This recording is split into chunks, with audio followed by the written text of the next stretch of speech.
ટીંબી ગામની નિર્દોષાનંદજી માનવ સેવા હોસ્પિટલની આ વાત છે.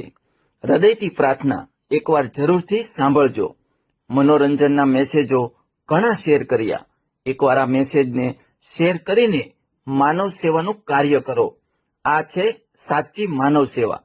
તમે માનશો નહીં, ભાવનગરની સિવિલ હોસ્પિટલ કરતા એક ગામડાની હોસ્પિટલમાં રોજની ઓપીડી આઉટ પેશન્ટ ડિપાર્ટમેન્ટ 1000થી વધારે થાય છે.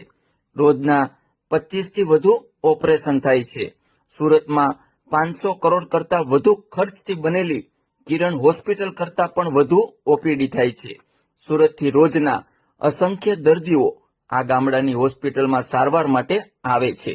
ભાવનગર જિલ્લાના ઉમરાળા તાલુકાના ટીંબી ગામની નિર્દોષાનંદજી માનવ સેવા હોસ્પિટલની આ વાત છે. આ હોસ્પિટલની વિશેષતા શું છે? અહીં સર્જરી થાય છે. પ્રોસ્ટેટ, થાઇરોઇડ, એપેન્ડિક્સ, આંતરડા, નાક, કાન, ગળા, સિઝેરિયન, મોતિયા, જામર, ઓર્થોપેડિક, મણકા, ફેફસા, ગર્ભાશયની કોથળી વગેરે વગેરે. સુવિધાઓ શું છે? તો 24 કલાક ઇમરજન્સી સારવાર, અદ્યતન laboratory, physiotherapy, phaco machine, fetal doppler, auto refractometer, laser machine, નવજાત બાળકો માટે warmer, digital x ray, dental x ray, tonometer, colour doppler, heart attack માટેની થોમ્બ્રોલિસિસ ડિફિબ્રિલેશન, મોનિટરિંગ વગેરેની સુવિધાઓ. હવે તમે માનશો નહીં કે આ હોસ્પિટલમાં એક પણ જગ્યાએ કેશ કાઉન્ટર જ નથી. ધર્મ, જ્ઞાતિ, જાતિના ભેદભાવ વગર માત્ર ને માત્ર માનવ સેવા. સારવાર તો મફત, દવાઓ તો બિલકુલ મફત, જમવાનું તો પણ મફત, ઓપરેશનનો પણ કોઈ ચાર્જ લેવામાં આવતો નથી. દર મહિને 50 લાખનો ખર્ચ થાય છે. આ આરોગ્યધામ 9 જાન્યુઆરી 2011માં 5 કરોડના ખર્ચે બન્યું.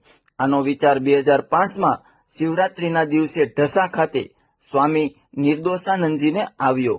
તેમણે જોયું કે પૈસાના અભાવે દર્દીઓના મોત થાય છે. તેમણે 8 વ્યક્તિઓનું ટ્રસ્ટ બનાવ્યું. પાસે 1 રૂપિયો નહીં. નિર્દોષાનંદજી પૈસાને સ્પર્શ ન કરે. લાકડી અને કમંડળ તેની સંપત્તિ. ટ્રસ્ટીઓ મૂંઝાયા. નિર્દોષાનંદજીને પૂરો આત્મવિશ્વાસ. કહે, માનવતા મોટી છે અને થઈ જશે. માનવ સેવા એ જ પ્રભુ સેવા. દર્દી દેવો ભવ. નિર્દોષાનંદજી સુવાસ તો જુઓ. શરૂઆતમાં જ 4 કરોડનો ફાળો થયો. દાતાઓ પણ કેવા! 2011થી ખીમજીભાઈ દેવાણી દર મહિને 5 લાખ આપે છે. 13 આજીવન દાતાઓ છે જે દર મહિને 1 લાખ આપે છે. બીજા પણ દાતાઓ છે. 31 ઓક્ટોબર 2019ના રોજ ભોજનાલયનું ખાતમુહૂર્ત થયું, જે 4 કરોડના ખર્ચે તૈયાર થયું. તેના દાતા છે ધનસુખભાઈ દેવાણી. એકલા જ આ હોસ્પિટલને 9 વર્ષ એટલે કે 3000 દિવસ થયા. તેની ઉજવણી છે. અત્યાર સુધીમાં 14,36,257 ઓપીડી, સારવાર 37,453, સર્જરી 5,84,437.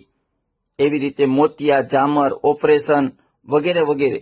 ભોજનાર્થીઓ દર્દીઓને સવાર સાંજ ગાયનું તાજું દૂધ, સગર્ભા મહિલાઓને શુદ્ધ ઘીની સુખડી અને ઓસડિયાયુક્ત પાક. મિત્રો, હું પરમ પૂજ્ય ગુરુદેવ શ્રી નિર્દોષાનંદ સ્વામીને દિલથી નમન કરું છું કે તેમણે દર્દીઓને દેવ માની સાચી ભક્તિનું ઉદાહરણ સમાજને આપ્યું છે. તેઓએ ધાર્યું હોત તો બહુ મોટું મંદિર કે આશ્રમ બાંધી શક્યા હોત. ભક્તોના દાનમાંથી ભોગવિલાસ અને વૈભવી સુવિધાઓ ભોગવી શક્યા હોત.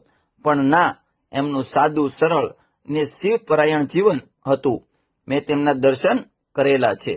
આવા મહાન સંતમાંથી મારે, તમારે, કથાકારોએ, બાપુઓએ, સ્વામીઓએ, દાદાઓએ, દીદીઓએ, ગુરુદેવોએ, ગાયકોએ, સાહિત્યકારોએ, સંતો મહંતોએ પ્રેરણા લેવી જોઈએ. માત્ર મીઠી મીઠી ને સારી સારી વાતો કરવાથી કાંઈ ભગવાન રાજી નહીં થાય. દેશ આગળ ન આવે. તમારી નજીક કોઈ દર્દી સારવારના અભાવે મૃત્યુ ન પામે એટલી તકેદારી લેશો. આંગળી સીંધીએ એનું પુણ્ય મળે છે. આ મેસેજ શેર નહીં કરો તો કાંઈ નહીં, કારણ કે આપણે સ્વાર્થ માટે જીવીએ છીએ.